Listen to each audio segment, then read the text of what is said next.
ॐ सहनाववतु सहनौ भुनक्तु सह वीर्यं करवावहै तेजस्विनावधीतमस्तु मा विद्विषावहै। ओम शांति शांति शांति। मीमांसा दर्शन की 27वीं कक्षा। मीमांसा दर्शन के प्रथम अध्याय के प्रथम पाद का 20वां सूत्र आज चलेगा। प्रसंग शब्द की नित्यता और अनित्यता का चल रहा है। पूर्व पक्षी शब्द को अनित्य मानता है और सिद्धांती शब्द को नित्य मानता है। शब्दार्थ संबंध को नित्य मानने के लिए शब्द को भी नित्य मानना आवश्यक है। और शब्दार्थ संबंध नित्य तभी हो सकता है जब वो अकृतक हो, किसी के द्वारा बनाया ना गया हो, सदा से वैसा ही है। और उसी को प्रमाण के रूप में यहां पर प्रस्तुत किया गया। यदि शब्दार्थ संबंध किसी के द्वारा किया गया है, यानी मनुष्यकृत है, तो मनुष्य तो अल्पज्य होता है, वो त्रुटियां भी कर सकता है, अज्ञानता से, अन्य किसी कारण से।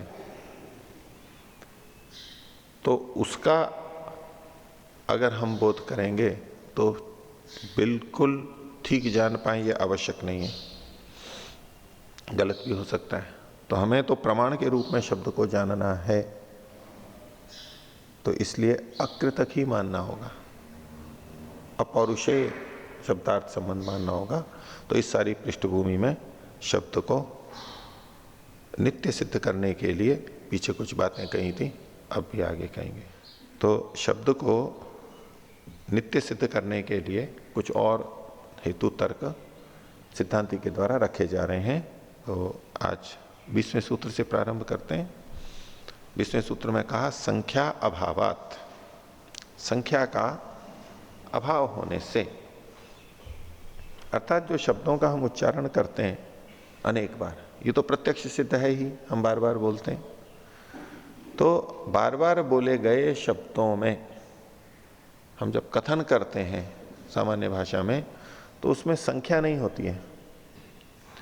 यदि शब्द उत्पन्न हो रहा होगा पूर्व पक्षी की दृष्टि से माने तो पहली बार बोला गया तब भी उत्पन्न हुआ, दूसरी बार बोला गया तो भी उत्पन्न हुआ, ऐसे जितनी बार बोला गया उतनी बार उत्पन्न हुआ।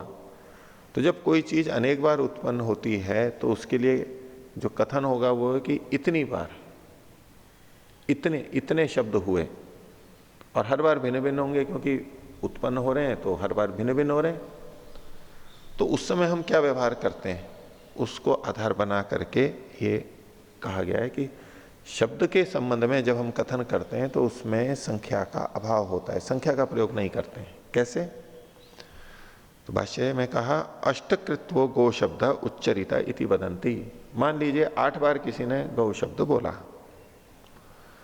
तो उसकी संख्या को अगर बताना हो तो यूं नहीं बोलते हैं कि 8 शब्दों को बोला गया, 8 बार गो शब्द को बोला गया, 8 बार गो शब्द को बोला गया, यानी शब्द तो वही है, उसकी 8 बार आवृत्ति की गई, ये नहीं कि वो 8 है।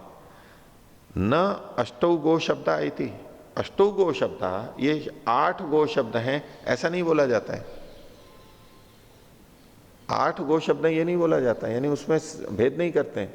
8 बार गो शब्द बोला गया, बार तो आवृत्ति तो हो सकती है, वो फिर प्रकट हुआ, फिर चला गया, फिर प्रकट हुआ, बार बार प्रकट हुआ, तो आवृत्ति तो हो रही है, लेकिन शब्द में संख्या नहीं ली जा रही है। उस शब्द की अभिव्यक्ति यानी क्रिया को 8 बार कहा जा रहा है, शब्द में 8 गुण नहीं कहा गया। 8 शब्द बोले गए, न अष्टौ गो शब्द आई थी। तो पूर्व पक्षी कह रहा है कि मैं तो यद्देवम, ठीक है ऐसा बोला जाता है, लेकिन इससे आपका शब्द की नित्यता कैसे सिद्ध हो रही है, इससे मतलब क्या है, आपका कहना क्या चाहते हो आप इससे? तो सिद्धांति का अनेन वचनेन अवगम्यते प्रत्यभिजानन्ति थी। इस वचन से ये पता लगता है कि जो बोल रहे हैं और जो सुन रहे हैं वो पहचान रहे हैं उसको, प्रत्यभिज्ञा है उनको, ये वही है। ये गो शब्द बोला, फिर गो शब्द बोला, फिर गो शब्द बोला, ये वही है। प्रत्यभिज्ञान है, प्रत्यभिज्ञानंती, वो पहचानते हैं उसको कि ये वही है। और जिसको हम पहचानते हैं वही है, तो वो नया तो नहीं होता, वो वही होता है। तो वयम तावत प्रत्यभिजानिमो न कर्ण दौर्बल्यम। तो कह रहे हैं कि हम देखो जानते हैं, अपने लिए कह रहे हैं पहले, देखो हम तो पहचानते हैं उसको, और साथ में ये भी कह रहे हैं कि न कर्ण दौर्बल्यम, हमारी इंद्रियों की दुर्बलता नहीं है कि जिससे हम उसको अलग अलग नहीं जान पा रहे हो। पूर्व पक्षी के मत में अलग अलग शब्द हैं, हम कह रहे हैं कि वही है। तो ये जो वही है, ये कहना भ्रांति के कारण नहीं है कि हमको सुनाई नहीं दे रहा है, इंद्रियों में दुर्बलता है इसलिए हम ऐसा बोल रहे हो। जैसे कि एक व्यक्ति आया और फिर दूसरा आया उसी जैसा, थोड़ा मिलता जुलता है, तो जिसको कम दिखाई देता है वो यूं कह देगा ये वही है। लेकिन बोले नहीं, मेरी आंखें ठीक है, अब ये मैं कह रहा हूं ये वही है, तो मतलब वही है, इंद्रियों की दुर्बलता भी नहीं है। तो न करण दौर्बल्यम एवं अन्य भी प्रत्यपि जानन्ति स एव अयमिति। ऐसे अन्य लोग भी यही जानते हैं, हम जैसे जानते हैं कि ये वही शब्द है, ये वही शब्द है, ये वही शब्द है। प्रत्यभि जानाना प्रत्यभि जानन्ति चेत, और जो ये जानने वाले अगर उसको पहचान रहे हैं तो वयम इव अन्येपि न अन्य इति वक्तुम अर्हन्ति, तो हमारे समान ही दूसरे भी अन्य इति न वक्तुम अर्हन्ति, ये दूसरा है, ये दूसरा है, ये नहीं कह सकते। हम जान रहे हैं, दूसरे जान रहे हैं, तो इसी तरह सबके लिए भी यही लगा दिया कि ये जो बार बार एक ही शब्द बोला जाता है ये अन्य है, ऐसा नहीं कह सकते, वही है ये। अतः मतम अन्यत्वे सती सादृश्य ने व्यामूढ़ा स इति वक्ष्यन्ति। अगर पूर्व पक्षी का ये मत हो, ऐसा सोचे वो, ऐसा विचारने लगे कि है तो अन्यत्व ही इनमें, भिन्न भिन्न है, ये भिन्न भिन्न उत्पन्न हो रहे हैं शब्द, अन्यत्व होते हुए भी सादृश्य के कारण से ये भ्रांति में चले गए हैं, एक जैसे हैं वो, पिछला वाला शब्द भी वैसा था, अगला वाला गो शब्द भी वैसा ही है, सादृश्य के कारण से इनको भ्रांति हो गई है और इसलिए कह रहे हैं ये वही है। वह नहीं है, पूर्व पक्षी के मतानुसार वह नहीं है, शब्द तो भिन्न भिन्न आ रहा है। और सिद्धांत ने कहा कि नहीं, हम पहचानते हैं कि स इति ये वह है, उसी को कहते हैं ये वही है। बोले ये वही है तो भ्रांति से जब भी तो जान सकता है, समानता देख करके हमने कह दिया ये वही है, ये तो भ्रांति से हो रहा है, वास्तव में वो वह नहीं है, भिन्न है। ऐसा यदि कहे तो कहा तन्न, ये कहना ठीक नहीं है। क्यों? न ही ते सदृश इति प्रतीयन्ति, सादृश्य से अगर वो व्यामोह को हो जाए तो वहां ये नहीं कहते कि ये उसके समान है, समानता के कारण से नहीं। जहां समानता के कारण हम कहते हैं वही है, तो वहां सादृश्य का ज्ञान भी हमारे को रहता है। हमने कोई एक लेखनी ली एक जैसी, दूसरे को भी पसंद आई, कहा मेरे को भी लेनी है, दुकान पे गए, दुकान पे उसने दिखाई, तो बोले नहीं ये नहीं, बोले नहीं ये वही है, ये वही है। अब जब हम ये कथन करते हैं ये वही है, वहां हमारे मन में सादृश्य का ज्ञान भी रहता है। जब हम कहते हैं ये वही है तो सादृश्य का ज्ञान भी रहता है। अगर वही उस जैसा हमारे मन में भाव है, ये वही है, इसको कहते हुए यदि हम ये कह रहे हैं कि ये भिन्न है, भिन्न होते हुए भी हम कह रहे हैं कि ये वही है, तो सादृश्य का ज्ञान साथ में अवश्य रहता है। लेकिन जहां एक ही व्यक्ति को हमने कल देखा, आज फिर उसी व्यक्ति को कह रहे हैं, फिर कह रहे हैं कि ये वही है, कल जो व्यक्ति आया था ये वही है, अब यहां पर सादृश्य का ज्ञान नहीं है कि उस जैसा है, वो एक अलग था और ये अलग है और ये उस जैसा है, ऐसा नहीं है। यहां पर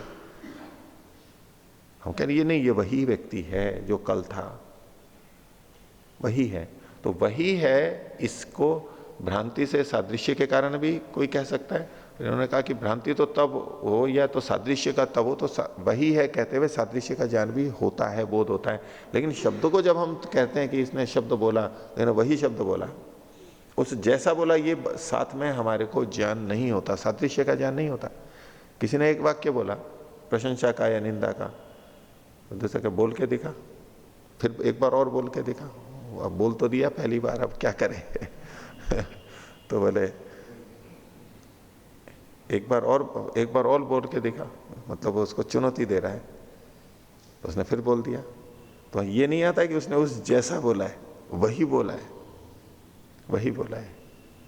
तो हमारे को जो ये इसने शुरू में जो कहा ना, अष्टकृत्व गो शब्द उच्चरित, बोले 2 बार इसने ये मेरे को बोल दिया, 2 बार मेरे को कह चुका है, 5 बार कह चुका है, वही शब्द बार बार कह रहा है मेरे को,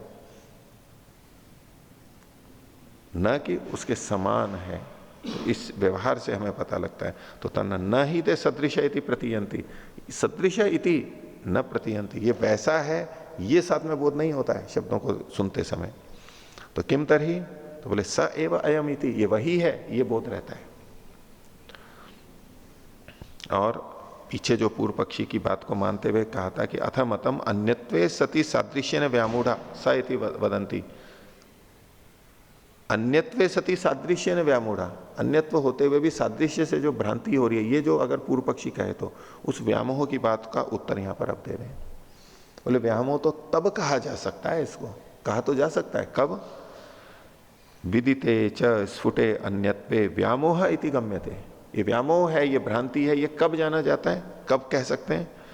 कह स्फुटे अन्यत्वे स्फुटे विदिते, अन्यत्व के स्पष्टतया ज्ञान हो जाने पर, अगर ये शब्द पहला वाला और दूसरा वाला ये बिल्कुल नए हैं, नए उत्पन्न हुए, नए नष्ट हुए, ये यदि स्पष्ट पता लग जाए यानी सिद्ध हो जाए, तब तो कह सकते हैं कि ये जो वही है कह रहे हैं, ये इनका व्यामोह है, भ्रांति है। पहले ये सिद्ध होना चाहिए कि अलग अलग हैं, तो वो तो सिद्ध है नहीं। तो स्फुटे अन्यत्वे स्फुटे विदिते, विदिते च अन्य स्फुटे अन्यत्वे, अन्यत्व के स्पष्टता से जान लेने के बाद व्यामोह इति गम्यते, तब पता लगता है हमें को, तब कह सकते हैं कि ये भ्रांति थी। इसको इस स इति जो कह रहा है ये वही है, वही है, ये भ्रांति थी, एक तब कह सकते हैं। एक गाय को देखा, एक पशु को देखा, एक चिड़िया को देखा, हम पहचान नहीं पाते पूरी तरह से, थोड़ी देर में फिर कोई चिड़िया या गाय वैसी की वैसी आ गई, कबूतर आ गया, तो हम कहते हैं ये वही है, वही है मतलब बिल्कुल वही है।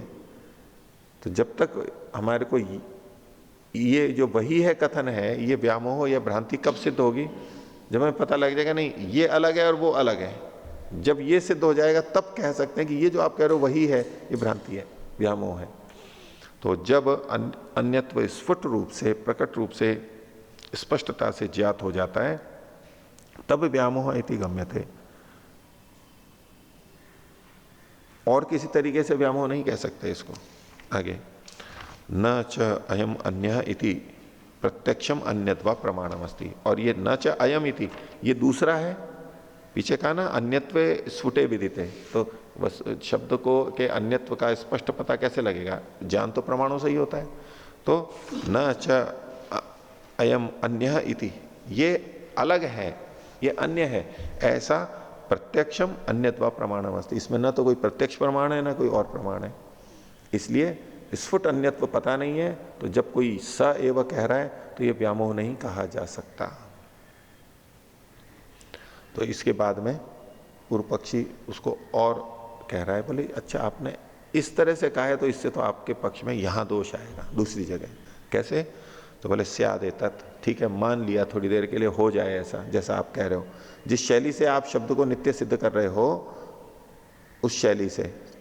तो बोले फिर बुद्धि कर्मणि अपि प्रत्यभिज्ञायते, प्रत्यभिज्ञा मतलब पहचानना, तो ज्ञान और कर्म ये भी पहचाने जाते हैं।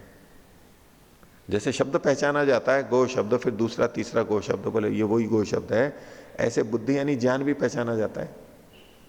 ज्ञान कि हाँ ये मीठा है, फिर तीसरी बार हुआ, दूसरी बार हुआ, बोले हाँ ये मीठा है, ये चरपरा है, या ये लाल है, ये पीला है, ये सफेद है।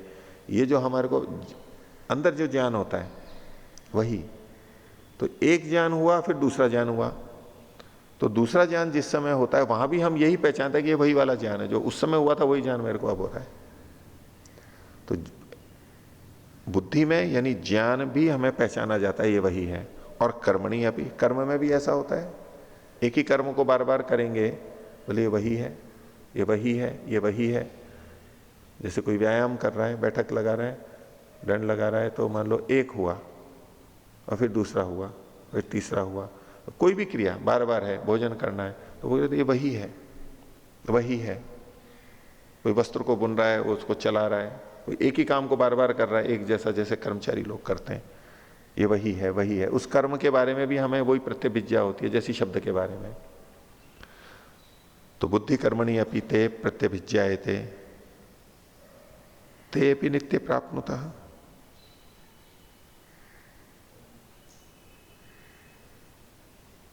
तो वो भी नित्य फिर प्राप्त होने लगेंगे। जिस शैली से आप शब्द को नित्य कर रहे हो फिर तो बुद्धि और कर्म भी नित्य हो जाएंगे, जबकि इसको पता है, पूर्व पक्षी को खुद भी मानता है और सिद्धांति का पता है कि सिद्धांति भी ज्ञान को और कर्म को अनित्य मानता है। तो जहां जैसा शब्द पे घटा रहा था बोले यहां पर भी घटा लो, फिर तो ये भी नित्य होने लग जाएंगे। तात्पर्य उसका पूर्व पक्षी का, चूंकि यहां पर उसी शैली से घटाते हैं तो भी अनित्य को नित्यता सिद्ध हो रही है, तो ये जो आपका सिद्ध करने का तरीका है नित्यत्व का, ये गलत है। या तो वो नित्य है शब्द तो ये भी नित्य हो जाएंगे, और अगर आप इनको भी इनको अनित्य मानते हो इस शैली के होते हुए भी, तो फिर तो शब्द भी अनित्य हो सकता है। तो इसका उत्तर सिद्धांत दे रहा है, नैष दोषः, दोष नहीं है। क्यों? न ही ते प्रत्यक्ष, ये प्रत्यक्ष नहीं है, इंद्रिय गम्य नहीं है, यानी ज्ञानेन्द्रियों से नहीं जाने जाते हैं। ज्ञान और कर्म नहीं ते प्रत्यक्ष, ये प्रत्यक्ष नहीं है। अथ प्रत्यक्ष नित्य एवं, यदि ये प्रत्यक्ष होते तो ये भी नित्य होते हैं। अब इसने दोनों में भेद दिखा दिया, बोले शब्द तो प्रत्यक्ष है इसलिए वहां ये बात घट जाती है, लेकिन ज्ञान और कर्म तो प्रत्यक्ष नहीं है, उस पर यह बात नहीं घटेगी। आप जो इस पर घटा के दिखा रहे हो इन पे नहीं घटेगी। दोनों में क्या भेद बता दिया, वो प्रत्यक्ष है और ये अप्रत्यक्ष है। अब ज्ञान का भी ज्ञान हमारे को होता ही है, वैसे तो आंतरिक तो होता ही है, और आंतरिक प्रत्यक्ष देखेंगे तब तो वो भी प्रत्यक्ष है एक तरह का, लेकिन उसको ये यहां नहीं ले रहे हैं। ये इंद्रिय गम्य प्रत्यक्ष, ज्ञानेन्द्रियों से जो प्रत्यक्ष होता है उसका यहां पर ग्रहण किया गया है। और इसी तरह से कर्म का है। अब कर्म हमारे को दिखाई देता है या नहीं? भाई कोई कुछ भी कर रहा है, यज्ञ कर रहा है, भोजन बना रहा है, भोजन कर रहा है, ये कर्म हमें दिखाई देता है ना? कर्म दिखाई देता है या नहीं? पहले चर्चा हो चुकी है वैशेषिक में आपकी कि कर्म हमें दिखाई देता है या नहीं? दिखाई देता है ना? नहीं। तो फिर पता कैसे लग जाता है हमारे को अगर दिखाई नहीं देता है तो? द्रव्याश्रित है, द्रव्याश्रित है, लेकिन क्रिया का तो हमारे को दिखती है। देखो मैं प्रत्यक्ष देख रहा हूं कि देखो ये चल रहा है,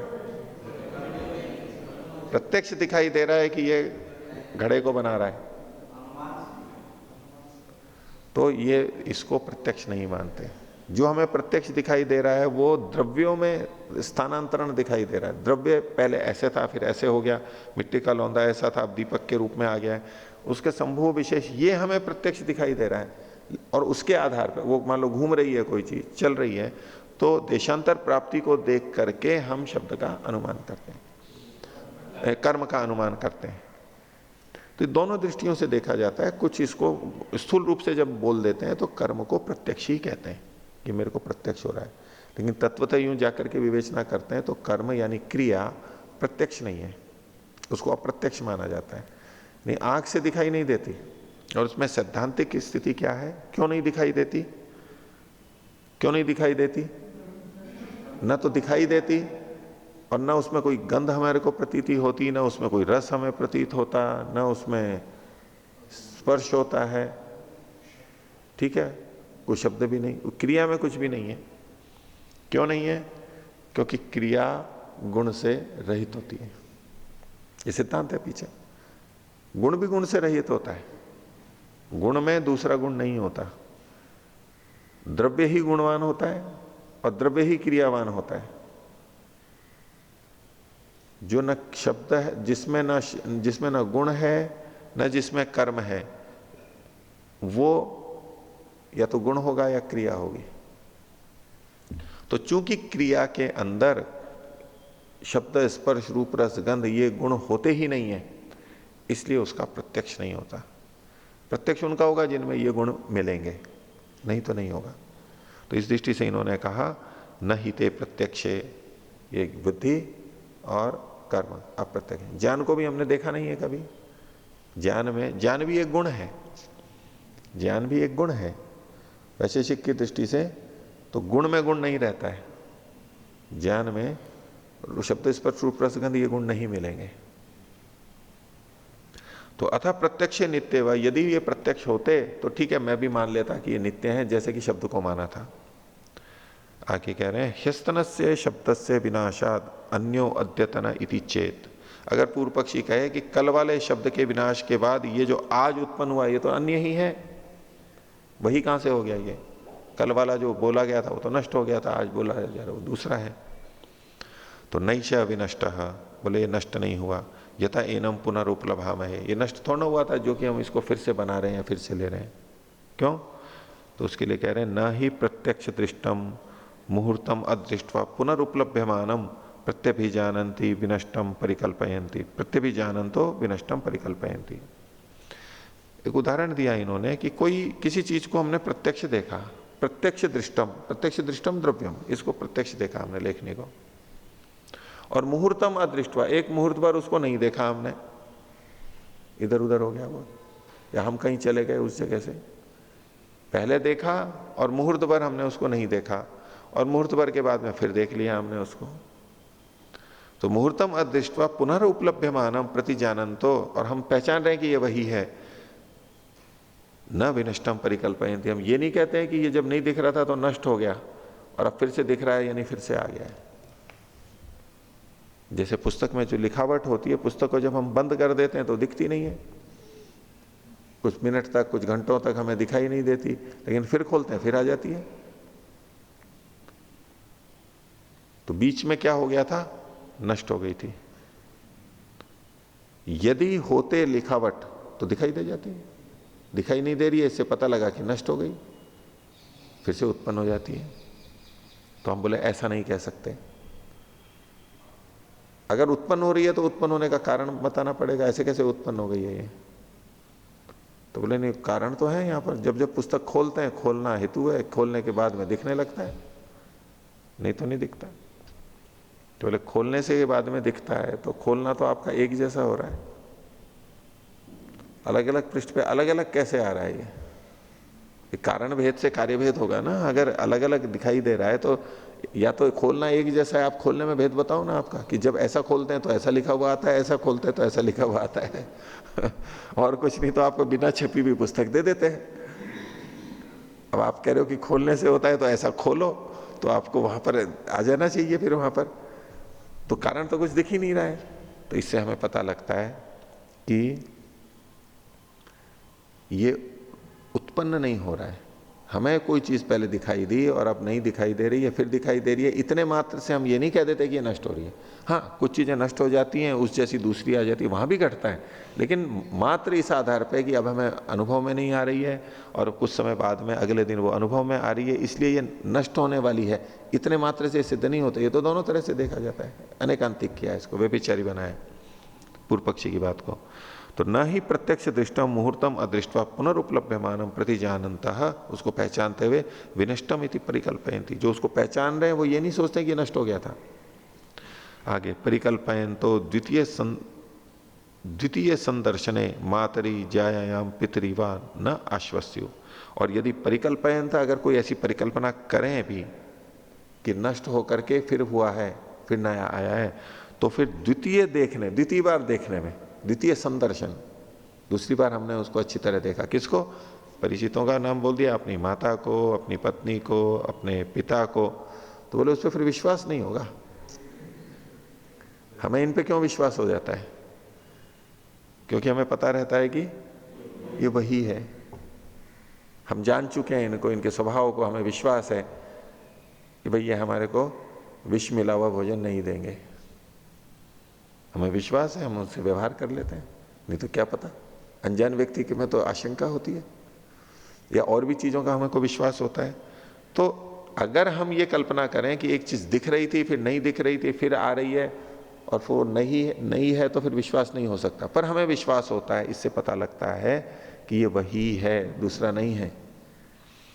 न ही अनुपलम्भ मात्रेण नास्ति इति अवगम्य नष्ट इति कल्पयन्ति है। और ऐसे प्रसंगों में किसी को अगर हम उपलब्ध नहीं देख रहे हैं, उतने मात्र से वो नहीं है और वो नष्ट हो गया है, ये हम परिकल्पना नहीं करते, लोक व्यवहार, व्यक्ति वस्तु सबके साथ हमारा ऐसा चलता रहता है। आगे, अप्रमाणतायाम विदितायाम नास्ति इति अवगच्छाम। अप्रमाणता के ज्ञान होने पर, किसकी अप्रमाणता? अस्तित्व की। कोई वस्तु है, इसमें अप्रमाणता यानी प्रमाण रहितता को जब हम जान लेते हैं कि भाई इसमें कोई प्रमाण नहीं है, तब नास्ति इति अवगच्छामः, तब हम ये समझते कि ये नहीं है। जब किसी के अस्तित्व को सिद्ध करने में कोई प्रमाण नहीं है तो हम यही सोच लेते हैं कि ये नहीं है, बस यही तरीका होता है। तो न ही प्रमाणे प्रत्यक्षे सति अप्रमाणता स्यात्, और प्रत्यक्ष प्रमाण के होने पर अप्रमाणता नहीं कही जा सकती। प्रत्यक्ष प्रमाण के होने पर अप्रमाणता नहीं कही जा सकती। वो प्रत्यक्ष प्रमाण क्या है वो तो आगे बताएंगे। तो अस्ति इति पुनः अव्यामोहेन अवगम्यमाने, अव्यामोहेन, इनको मिला लीजिए, अव्यामोहेन अवगम्यमाने न क्वचित अपि अभाव। तो अस्ति इति ये है, ये अव्यामोह के द्वारा जाना गया है, यानी ठीक ठीक जाना गया है, तो इसके कारण से न क्वचित अपि अभाव, इसका अभाव नहीं है, भाव है। और न च असिद्धे अभावे व्यामोह, और जब अभाव असिद्ध नहीं होता है, जब तक अभाव असिद्ध है, अभाव के असिद्ध होने पर ये व्यामोह है ये नहीं कह सकते। हाँ, अभाव सिद्ध हो जाए कि नहीं है, तब तो हमें जब उसका ज्ञान हो रहा है उसको अभाव, उसको व्यामोह भ्रांति कह सकते हैं। लेकिन इसका अभाव ही सिद्ध नहीं हो रहा है, ये शब्द नष्ट हो गया और अब नहीं है, ये सिद्ध नहीं हो रहा है। न च असिद्धे अभावे व्यामोह न च सिद्धो अभाव, क्योंकि ये अभाव है वो तो सिद्ध है ही नहीं। तस्मात् असति व्यामोहे न अभाव, और चूंकि इसमें व्यामोह नहीं है इसलिए यहां पर शब्द का अभाव भी नहीं है, भले ही सुनाई नहीं दे रहा है। तदेतत् अनुपूर्व्या सिद्धम, ये अनुपूर्वी से क्रमशः इस ढंग से ये सिद्ध होता है। तस्मात् पुरस्ताद अनुच्चरितम अनुपलभमाना अपि न विनष्ट इति अवगंतुम अर्हन्ति। इस कारण से पुरस्ताद अनुच्चरितम उपलभमाना, पहले जो अनुच्चरित है उसको उपलब्ध करते हुए, हाँ पहले जो अनुच्चरित है उसको उपलब्ध न करते हुए, न विनष्ट इति अवगंतुम अर्हन्ति, ये विनष्ट इति न अवगंतुम अर्हन्ति, ये नष्ट हो गया ये नहीं जानते।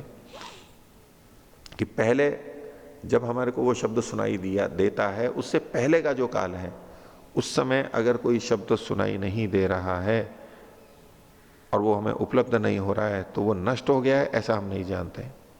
जैसे कि उदाहरण दिया, यथा गृहान निर्गता सर्व गृह जन्म अपश्यंतः, एक घर से निकले हुए सब जने किसी घर से निकल गए हैं, उनको घर से निकलते हुए हमने देखा नहीं, घर से निकलते हुए हमने नहीं देखा, लेकिन पुनः प्रविश्य उपलभमाना अपि, लेकिन जब हमने उनको प्रवेश करते हुए देखा, प्रवेश करते हुए वहां आए, और उपलभमाना अपि न प्राक प्रवेशात विनष्टा इति अवगच्छन्ति, जब वो पुनः प्रवेश कर रहे हैं तो हम ये नहीं समझते कि नष्ट हो गए थे और अभी नए उत्पन्न हो रहे हैं।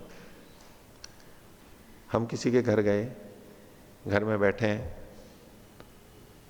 हम गए तो वो थे नहीं वहां पर, ये उच्चारण के पहले या दिखने के पहले ना होना, शब्द सुनाई नहीं दे रहा है, और हम बैठे हैं और वो आ गए,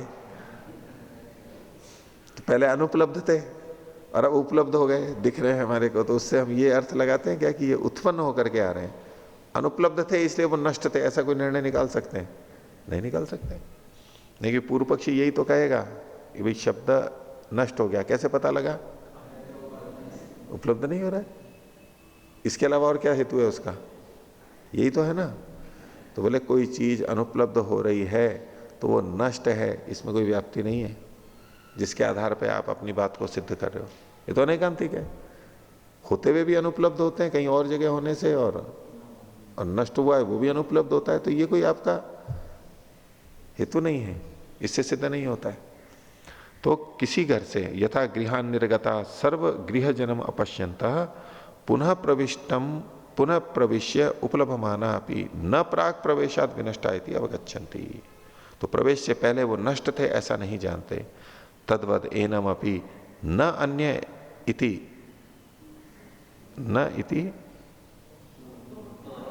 इति वक्तुम अर्हन्ति, इसलिए तद एनम अपि, इसको भी यानी शब्द को भी, न अन्य इति, न अन्य को विपरीत अल्प विराम में ले लेना, न इति ये नहीं है, नहीं न अन्य, अन्य नहीं है, इति वक्तुम अर्हन्ति ये कह सकते हैं हम भी, ये शब्द अन्य नहीं है अर्थात वही है, ये हम कह सकते हैं। देखो इसमें पीछे एक आया था, उसमें न को उसके साथ नहीं जोड़ा था, ये तो न अन्य तो एक वाक्य हो गया, पीछे आया था यहां पर,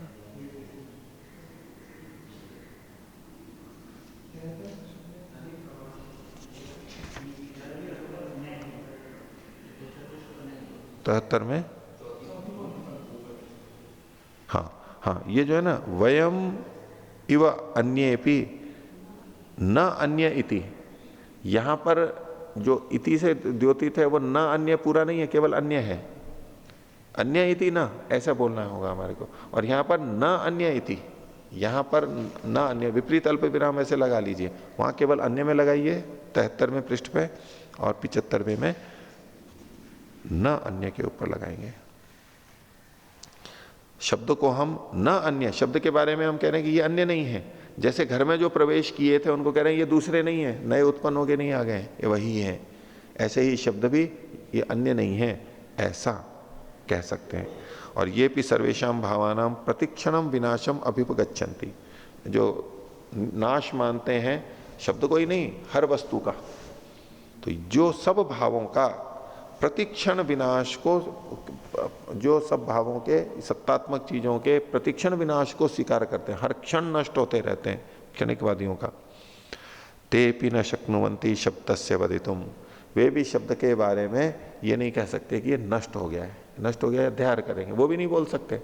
जो हर चीज को नष्ट होता हुआ सिद्ध करते हैं, प्रयास करते हैं, मानते हैं, बोले वो तक भी शब्द को नष्ट होता हुआ सिद्ध नहीं कर सकते, औरों की तो बात ही छोड़ दो।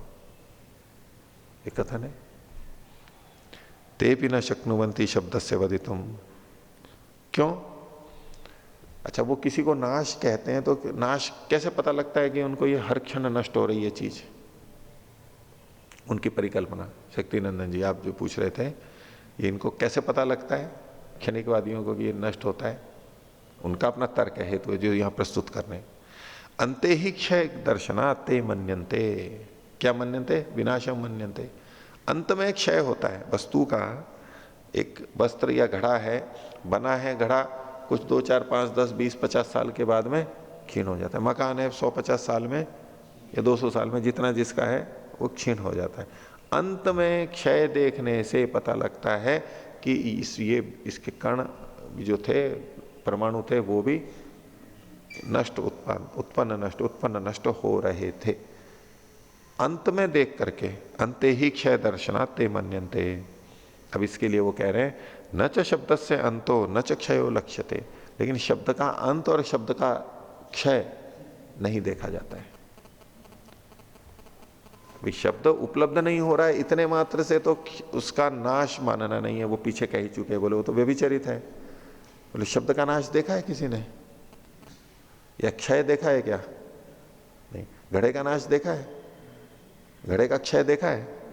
देखा है। बताएंगे कैसे देखा है? जैसे घड़े का नाश है वो कैसे देखा? कैसे? नहीं, धीरे धीरे क्षय होता है, ये इससे लक्षण नहीं पता लगा, ये तो आपने वाक्य को दोहरा दिया।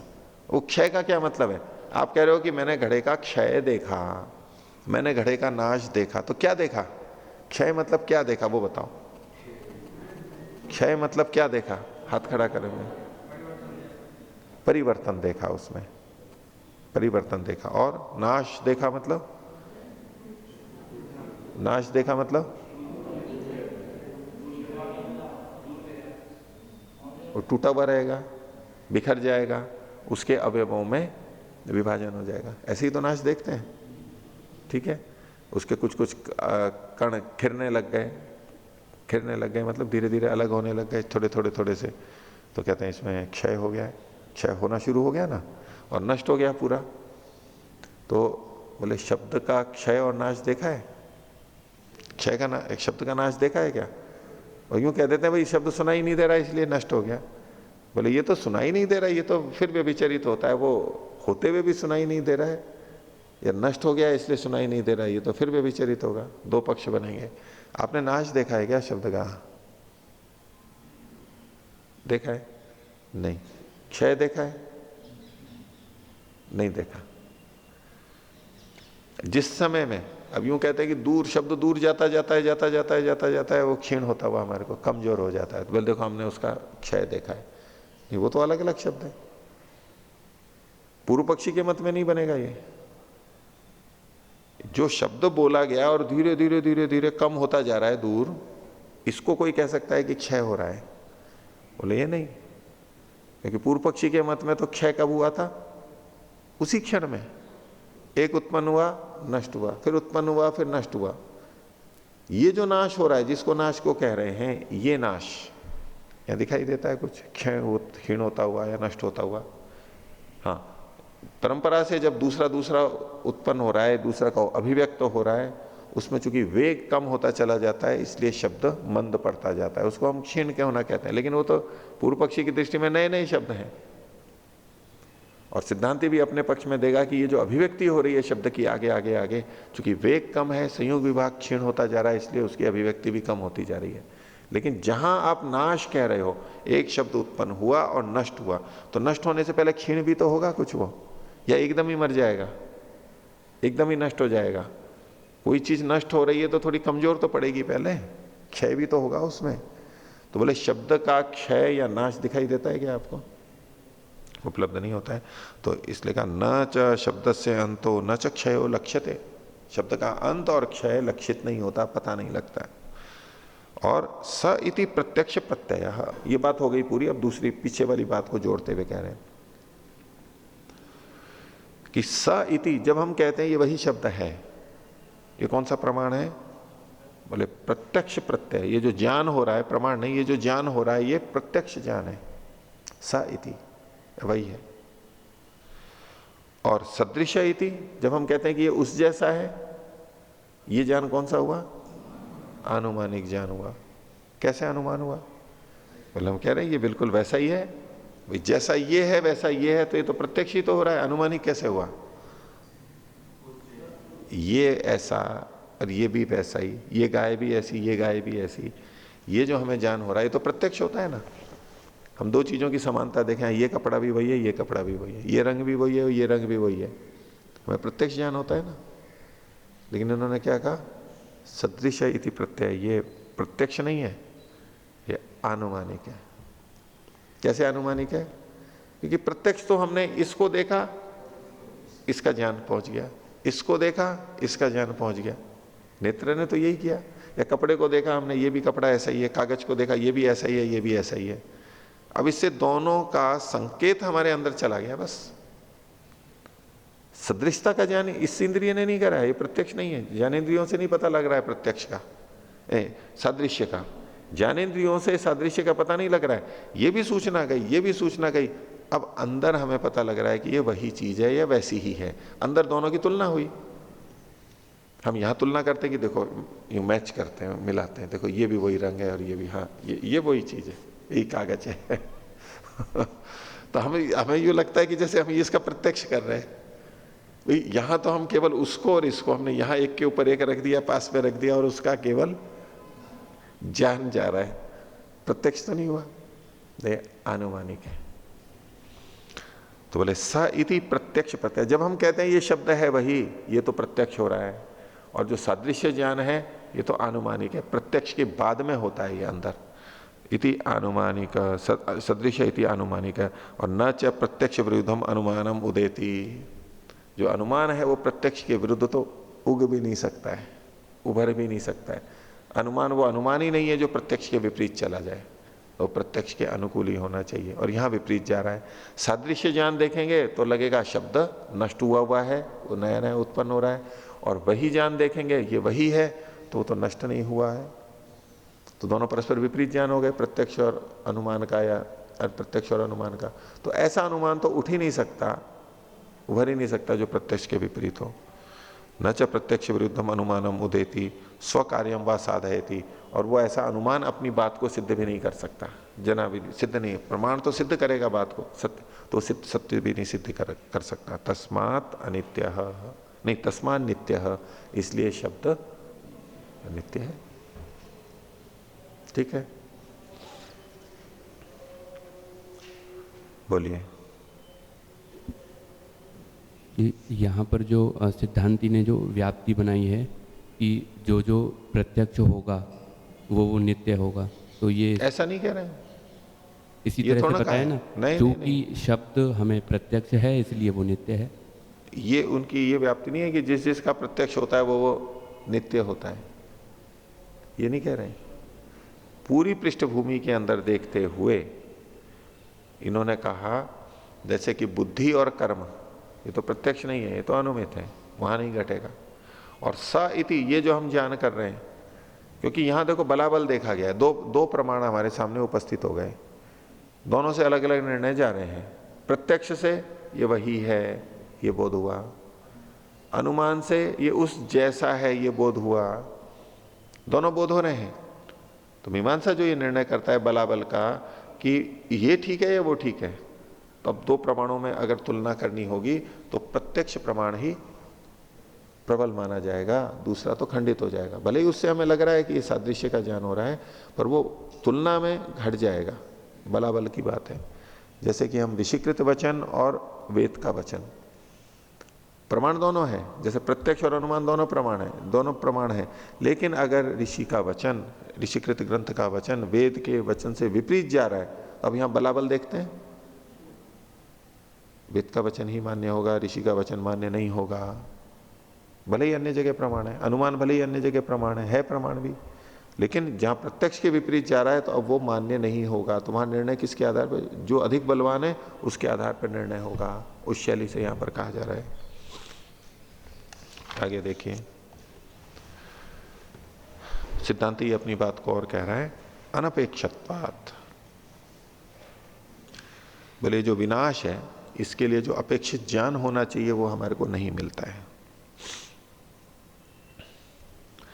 तो भाष्य देखिए पहले, ये शाम अनवगतोत्पत्ति नाम द्रव्याणाम भाव इव लक्ष्यते, ऐसे द्रव्य जिनकी उत्पत्ति का हमें पता नहीं है, ये शाम अनवगत उत्पत्ति नाम, जिनकी उत्पत्ति अनवगत है, नहीं जानी गई है हमारे द्वारा, हमने उसको उत्पन्न होते नहीं देखा है, ऐसे द्रव्यों का। क्योंकि हम बहुत सारे द्रव्यों को ऐसा देखते हैं, हमने किसी वस्तु को उत्पन्न होते हुए देखा है तब भी देख रहे होते हैं, और हमने उत्पन्न होते हुए नहीं देखा तो भी देखते हैं उसको। बहुत सी चीजें हमारे सामने आती हैं, हम प्रयोग भी करते हैं, लेकिन हमने उनको उत्पन्न होते हुए नहीं देखा है। अभी लेखनी को उत्पन्न होते हुए नहीं देखा है मैंने, आपने भी अपनी लेखनी को नहीं देखा होगा। ये अनवगत उत्पत्ति नाम द्रव्याणाम, इनका भाव इव लक्ष्यते, ये जो सत्तात्मक ज्ञान हो रहा है ये भाव है, सत्ता है, जबकि हमने उत्पत्ति नहीं देखी। उत्पत्ति होगी तभी तो भाव होगा उसका, सत्तात्मक वस्तुओं का, निर्मित वस्तुओं के संदर्भ में। तो उत्पत्ति नहीं देखी फिर भी हमें भाव लक्षित हो रहा है। तो तेषाम अपि केशांचित अनित्यता गम्यते, उनमें से भी कुछ की अनित्यता हमें पता लग जाती है कि कुछ चीजें ऐसी होती हैं नित्य, मान लो जो आत्मा परमात्मा प्रकृति, उसको भी यदि हमने देखा तो उसका ये मतलब नहीं है कि उसकी उत्पत्ति नहीं देखी, देख रहे हैं इसका मतलब है उत्पत्ति तो अवश्य हुई होगी, उसका भाव है तो उसकी उत्पत्ति तो हुई होगी, ये मतलब नहीं है यहां पर। अभी केवल ये बताया ऐसी चीज जो भाव के रूप में हमें दिखाई दे रही है और उसकी उत्पत्ति तो हुई है लेकिन हमें उत्पत्ति पता नहीं है, हमें केवल भाव दिखाई दे रहा है, ऐसा उदाहरण। तो तेषाम अपि, जिनकी हम सत्ता देख रहे हैं और उत्पत्ति नहीं पता है, वो दोनों तरह के हो सकते हैं।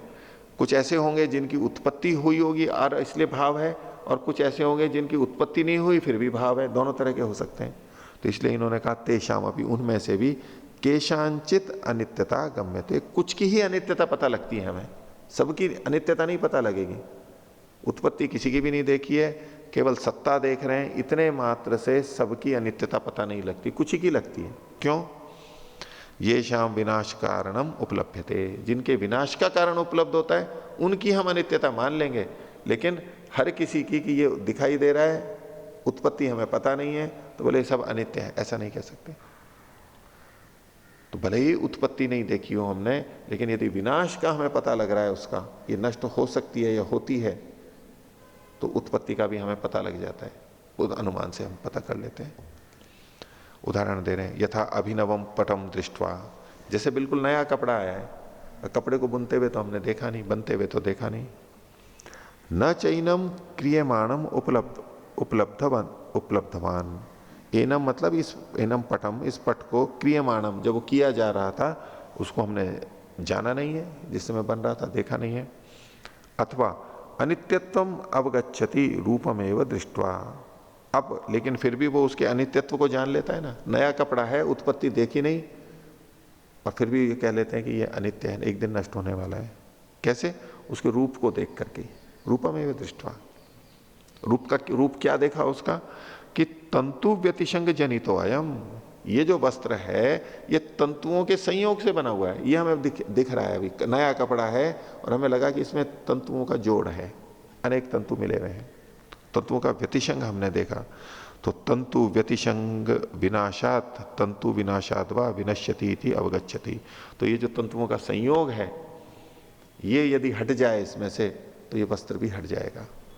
या तो तंतु हट जाए या तो इसके रेशे इसमें से निकाल दिए जाएं, उनका संयोग हट जाए तो ये नष्ट हो जाएगा, ये हम पता कर लेते हैं। उसके अवयव दिखाई दे रहे हैं, उसमें हमें संयोग दिखाई दे रहा है। इस संयोग को कौन सा कारण माना गया है द्रव्य की उत्पत्ति में? असमवायी कारण, वैशेषिक की दृष्टि से। समवायी कारण उपादान कारण, तंतु धागा आदि रेशे आदि समवायी कारण। और ऐसा कारण इनसे भी अतिरिक्त जो न तो निमित्त कारण है न उपादान कारण है। उपादान कारण कौन होता है? जो साथ साथ में जाता है। अब ये संयोग है, ये साथ में जाता है, घट में पट में साथ ही रहता है। लेकिन जो कारण समवायी कारण न होते हुए भी कार्य में रहता है उसको असमवायी कारण कहते हैं। समवायी कारण केवल द्रव्य होता है, समवायी कारण केवल द्रव्य होता है। और ये जो संयोग है ये गुण है। इसको निमित्त कारण भी नहीं मान सकते, क्योंकि निमित्त कारण तो कार्य द्रव्य के साथ में नहीं रहता, वो हट भी जाता है। ये तो हट भी नहीं रहा है, तो जो नहीं हटता है उसको हम समवायी कारण माने, वो भी नहीं हो सकता क्योंकि ये द्रव्य नहीं है। तो इसको फिर नाम दिया गया असमवायी कारण। जो कार्य द्रव्य, उत्पन्न कार्य द्रव्य में समवेत होता हुआ भी जो समवायी कारण नहीं है उसको असमवायी कारण कहते हैं। तो संयोग है। तो नए कपड़े को देखते हुए हम पता लगा लेते हैं नष्ट होने वाला है। इस पृथ्वी के लिए भी हम कह सकते हैं, भाई पृथ्वी को न तो हमने उत्पन्न होते हुए देखा ना नष्ट होते हुए देखा, हमने नहीं देखा, तो पृथ्वी नष्ट होगी इसमें क्या प्रमाण है? कैसे सिद्ध करेंगे हम? नहीं करेंगे। कुछ दिन पहले कौन बात कर रहा था? सोमशेखर जी, आप कर रहे थे। तो भाई कैसे पता लगे? बोले पृथ्वी नष्ट होती है, कैसे सिद्ध करेंगे? तो भाई हम मिट्टी के ढेले को उठा लेते हैं, फावड़ा से हम मिट्टी को वहां से हटा लेते हैं। धरती है ना ये, इसके एक अंश को हम वहां से अलग कर लेते हैं, गड्ढा खोदते हैं, उठा लेते हैं, मुट्ठी में उठा लेते हैं, रेत को उस धरती से अलग कर देते हैं हम। हमें उसके अवयव भी पता लगते हैं। अवयव पता लग रहे हैं मतलब वहां संयोग है। संयोग है मतलब संयोग हुआ है, वो निर्मित वस्तु है, और उस संयोग को हटा देंगे तो वो वस्तु भी नष्ट हो जाएगी। तो जो जो सावयव हमें स्पष्ट पता लग जाता है, संयोग वाला स्पष्ट हो जाता है, वो अनित्य ही है, ये हमारे को एकदम निश्चय हो जाएगा। तो भले ही पृथ्वी का नाश नहीं देखा, इस तरह हम निश्चय कर सकते हैं। वस्त्र का कैसे कर लिया हमने? तो सामान्यतः यूं कह देते हैं भाई वस्त्र को तो फटते हुए देखा है हमने, इसलिए कर लेते हैं। भाई ऐसी चीज आ जाए हमारे सामने जिसको हमने फटते हुए या नहीं देखा है, तो भी हम पता करते हैं कि ये नित्य है या अनित्य है। कोई ऐसी चीज बन करके आ गई, मान लो कागज को फटते हुए देखा है, कपड़े को देखा है, दीवार को, पत्थर को टूटते देखा, कोई ऐसी चीज आ गई हमारे सामने जिसको हमने टूटते हुए नहीं देखा है कभी। वस्तु ही नई आई है हमारे सामने, बिल्कुल नई वस्तु बन करके आई है। अब जैसे किसी ने मोबाइल को टूटते हुए नहीं देखा, नहीं देखा, कोई ऐसी स्थिति कल्पना करो, बच्चा है, नया युवक है, पहली बार मोबाइल देखा, टूटते हुए देखा नहीं उसको, अब उसके सामने वो आ गया, तो बताओ ये नित्य है या अनित्य है? हम एकदम कह देते हैं ना, वो बच्चा भी कह देगा नहीं ये तो नष्ट तो होगा। बोले कैसे पता लगा आपको? क्या आपने? बोले नहीं, जो उत्पन्न होता है वो नष्ट होता है। बोले उत्पन्न होता हुआ देखा है आपने इसको? नहीं देखा। तो जिसका नाश होता है उससे पता देख लिया हो तो बोले नाश देखा है, नाश भी नहीं देखा, फिर कैसे निर्णय कर लिया? तो या तो वो अनुमान से यूं बोलेगा नहीं ये तो बना है, ये तो फैक्ट्री में बनती है ये चीजें, पता है शब्द प्रमाण से पता है भाई बनी है, तो बनी है तो नष्ट भी होगी। पर चलो शब्द प्रमाण से भी नहीं पता लगा किसी को, वैसे ही आ गया, अब यही नहीं पता है, तो अगर वो उसमें ये सिद्ध कर लेता है इसके अवयव हैं, इसमें के घटकों में संयोग हुआ है, बस ये ही निर्णायक हो जाएगा कि संयोग हुआ है तो विभाग भी होगा। तो इसलिए जितने भी नित्य वस्तुएं हैं वो निरवयव ही होती हैं। अगर हम नित्य वस्तु को सावयव भी साथ में मानते रहे कि नित्य भी है और सावयव भी है, ये परस्पर विरुद्ध कथन है। सावयव है तो वो नित्य हो नहीं सकती, वो तो अनित्य ही होगी सावयव चीज। आकाश के संदर्भ में भी आता है, परमात्मा के संदर्भ में भी जो न्याय दर्शन में आता है, उसको देश का कथन होता है ना, इस जगह और इस जगह, तो पूर्व पक्षी कहता है इसका देश का निर्णय कर रहे हो तो ये तो फिर सावयव हो जाएगा। बोले ये गौण कथन है केवल, उसको अवयव नहीं कह रहे हैं, ये केवल एक भाग कथन समझने के लिए कि इसके इस भाग में है। हम कहते हैं परमात्मा के इस भाग में मैं हूं, परमात्मा के उस भाग में आप हैं, हम यहां भी की चीज भी परमात्मा में है, वहां हम भी, ये धरती भी परमात्मा, ये धरती परमात्मा के इस भाग में है, वो धरती या वो सूर्य परमात्मा के उस भाग में। अब ये जो परमात्मा के भाग का कथन किया जा रहा है ये गौण कथन है, उपचार केवल समझने के लिए है। अगर हम इसको वास्तविक अंश या भेद मानेंगे तो परमात्मा सावयव होगा, और सावयव चीज नित्य नहीं हो सकती, निरवयव ही होगी। और किसी भी चीज का निर्माण तो ऐसे ही तो होता है अनेक घटकों के मिलने से, और वो चाहे भौतिक संयोग हो चाहे रासायनिक हो, वो अलग बात है, लेकिन संयोग तो होगा, कुछ ना कुछ संयोग होगा, और निश्नाश में विघटन होता है, पृथक पृथक हो जाते हैं। तो नित्य चीज निरवयव होती है, नित्य चीज निरवयव होगी। अगर सावयव मानते हैं तो वो अनित्य ही होगी, हमें पता लग जाएगा। तो इन्होंने कैसे देखो निर्णय कर लिया, तंतु व्यतिशंग जनितो अयम, ये दिग्गया के तंतुओं से बना है, तो तंतु व्यतिशंग विनाशात, तंतुओं के संयोग के नाश होने पे या तंतुओं के विनाश से विनश्यति इति अवगच्छामि। उस वस्तु का घटक अगर समाप्त हो गया, हमने अलग अलग नहीं किया लेकिन वो वस्तु नष्ट हो गई।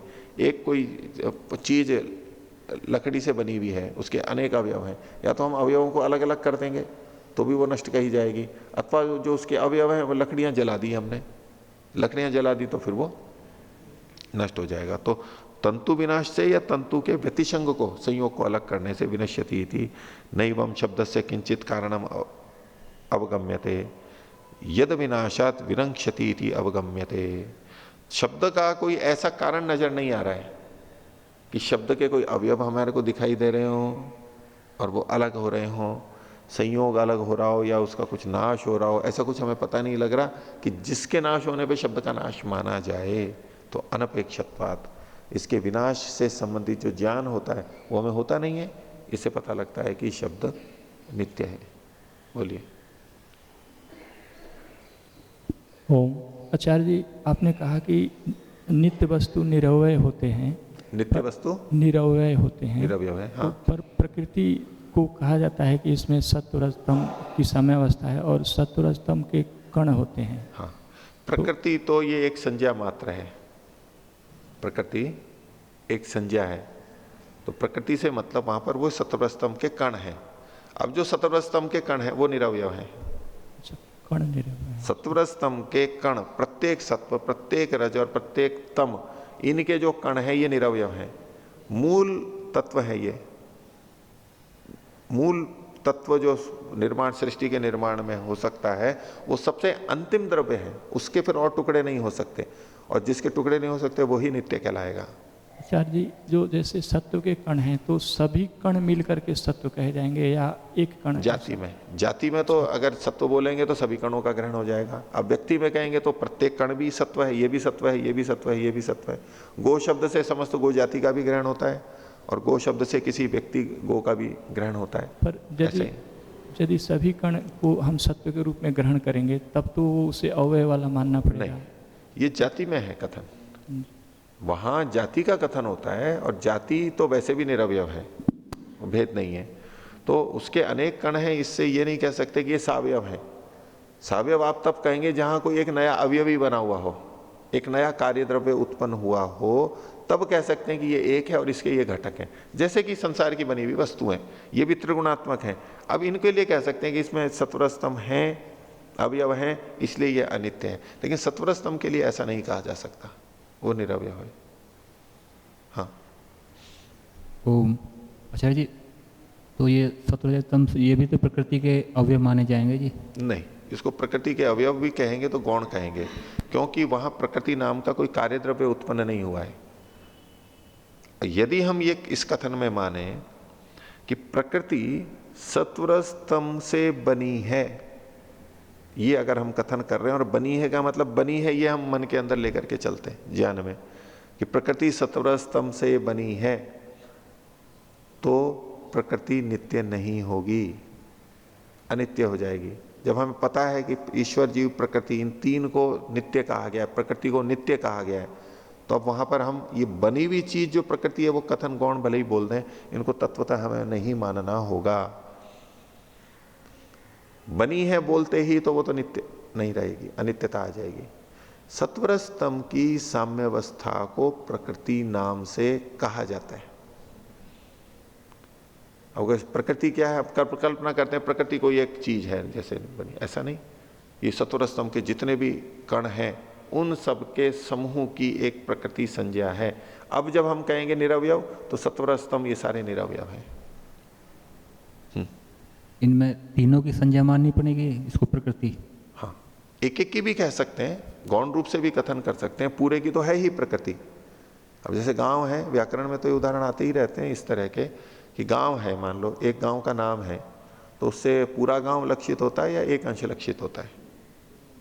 तो वैसे तो पूरा लक्षित होता है, लेकिन अगर कोई एक जगह खड़ा हो गांव में, एक भाग में घर है, तो बोले कहाँ खड़े हो, बोले उस गांव, या कहेंगे ये क्या है, वो गांव है। उस एक छोटे भाग को भी गांव नाम से बोल देते हैं, तो उसके अंश में भी वही व्यवहार होता है।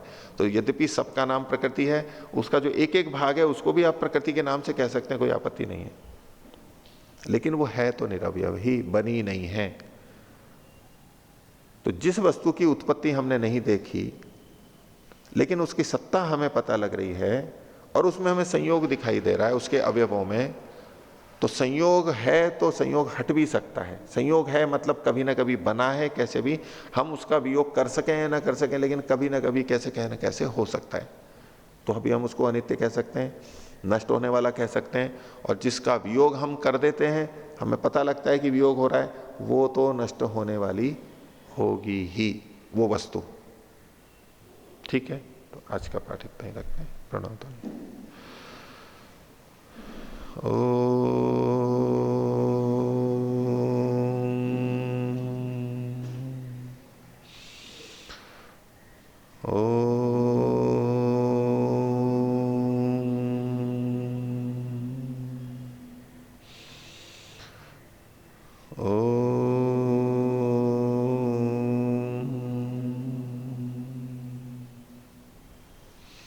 सभी को सादर अभिवादन। ओम शांति।